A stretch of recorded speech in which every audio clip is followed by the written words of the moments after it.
Art the Clown. He's a homicidal maniac. He's a supernatural being. He's disgusting. He's amusing. He's the latest cinematic madman to be added to the ranks of genre icons. You gotta see the shape of this fucking guy that just walked in. And he's been around longer than you might realize. He's been lurking around for a couple of decades even. His breakthrough moment came with the 2016 movie Terrifier. And we're going to examine that film and the bad clown at the heart of it all in this episode of What Happened to This Horror Movie. Before we continue with our video, here's a reminder to click the Store tab on any of our JoBlo channels and browse our collection of the latest and freshest designs in our merch store. Go get you some. Writer-director Damien Leone first brought Art the Clown into the world with a short film called The Ninth Circle, which was shot in 2006. The story centers on a young woman who's creeped out by a strange clown in a train station. The clown ends up attacking her, delivering her to a coven of witches that are in direct contact with Satan himself. Leone never intended for Art to be the lead villain of the short, but he found that everyone who watched it thought that Art was the best thing about it. So a few years later, he decided to make a short that was all about that clown. That 20-minute short was called Terrifier. It follows a woman who's driving down an isolated road when she crosses paths with Art at a gas station, and he proceeds to relentlessly pursue her for the rest of the night, attacking, torturing, and disfiguring her, all just for his own amusement. The Terrifier short caught the attention of a producer who wanted to include it in an anthology film. The rest of the anthology would be made up of shorts directed by other filmmakers, but the producer wanted to shoot new footage of Art the Clown to insert into those other shorts. Leone didn't like that idea, so he pitched his own. He would build an anthology out of The Ninth Circle, Terrifier, and a new story that deals with an alien invasion, but includes a nod to Art. Titled All Hallows Eve, that anthology was released in 2013. And by the time it hit home video, Leone was already planning to make a feature film that would serve as a showcase for Art, this character that seemed to fascinate anyone who watched the short films. He made the monster mash Frankenstein vs. the Mummy first, but then he circled back to his killer clown. Speaking with Bloody Flicks, Leone confirmed that he drew inspiration from multiple existing characters when he created Art. He said, Pennywise from Stephen King's It was the killer clown king even back then. So I knew if I was going to step into that arena, I was going to have to do something drastically different. If you compare Art to Tim Curry's Pennywise side by side, you'll notice they are almost polar opposites. Pennywise is colorful, Art is black and white.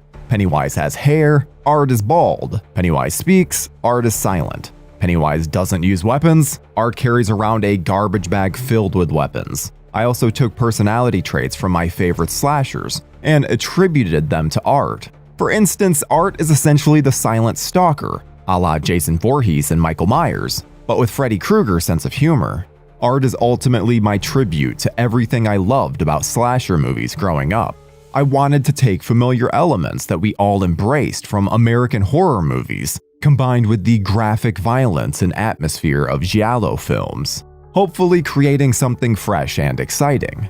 The Terrifier feature was an independent production, with producer Phil Falcone providing funding. Some more money was raised through an Indiegogo campaign, but that campaign fell short of its $15,000 goal. Only $4,360 were contributed. Leone went ahead and made his movie anyway, working with a budget of around $55,000. This is a good example for other indie filmmakers to follow. Make your movie, even if an attempt at crowdfunding falls short. Just because a fundraising campaign didn't generate much interest doesn't mean the project isn't going to be successful.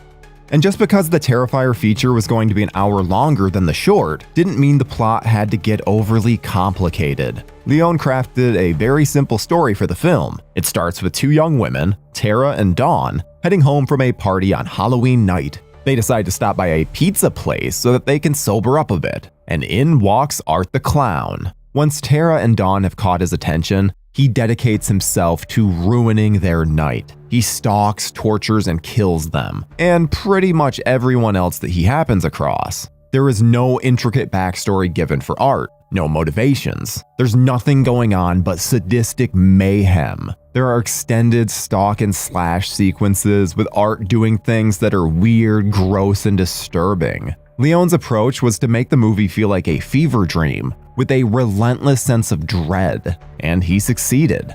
Jenna Cannell was cast as Tara, with Catherine Corcoran as Dawn. Samantha Scafidi plays Tara's sister Victoria, who gets pulled into the horrific events.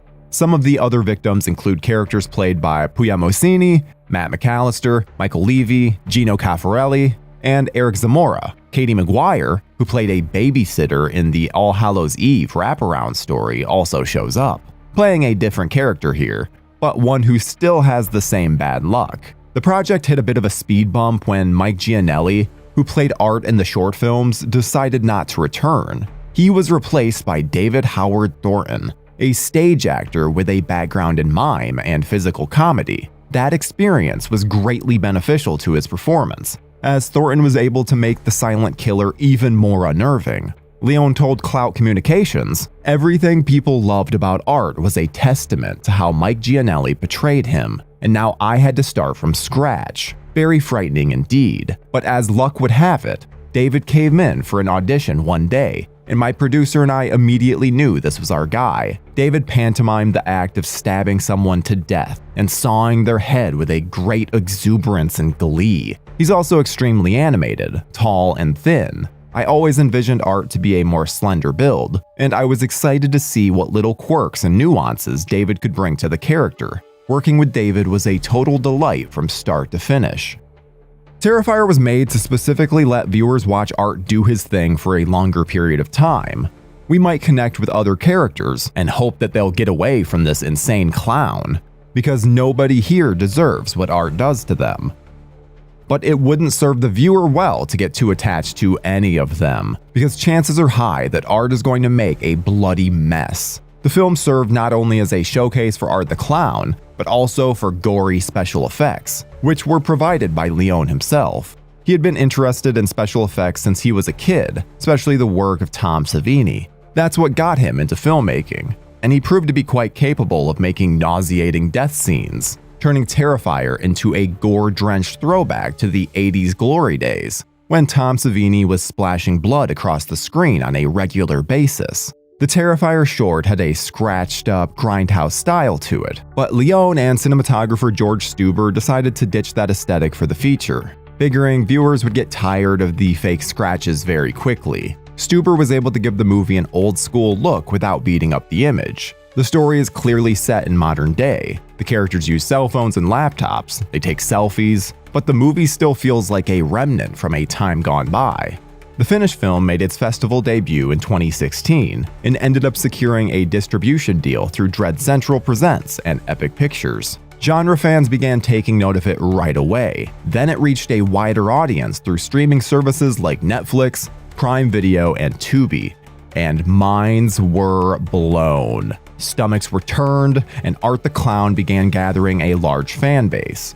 Leone always felt that Terrifier had the potential to lead into at least 2 sequels. And in 2019, he started working on Terrifier 2, which had a higher budget than its predecessor, a little over $250,000. That movie was released in 2022 and performed better than expected during its theatrical run, opening the door to a Terrifier 3, which had a budget of a couple $1,000,000 and did so well at the box office that it humiliated the underperforming Joker sequel. While we're speaking of sequels, we should mention that All Hallows Eve spawned a franchise as well. Although the adventures of Art continue elsewhere, the All Hallows Eve sequels are a collection of short films from multiple different filmmakers, just like the producer's original vision for the first movie, before it ended up being made entirely by Leone. That movie led to Leone making the Terrifier feature, and as the series goes on, maybe we'll see one of the sequels launch a filmmaker to a similar level of success. Either way, we have 2 separate franchises to enjoy.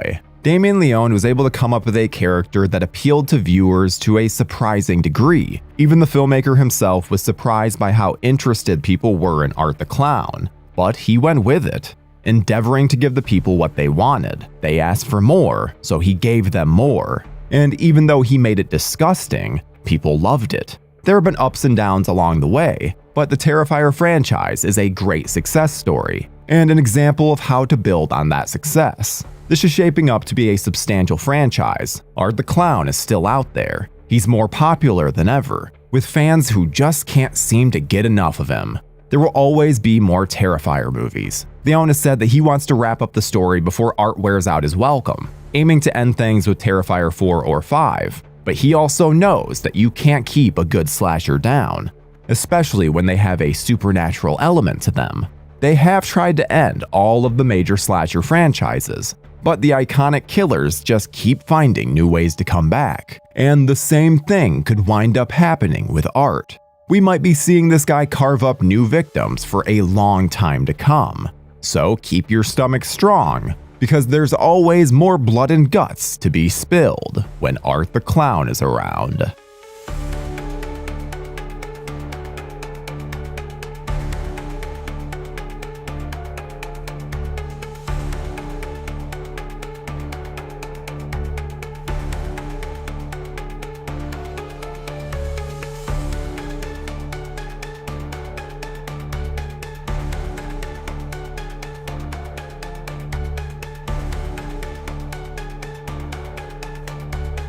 Thank you for clicking on our video, everybody. If you like what you saw here, please make sure you like the video and subscribe and share with your friends who like this sort of content. JoBlo was created by movie fans for movie fans, and we appreciate your support.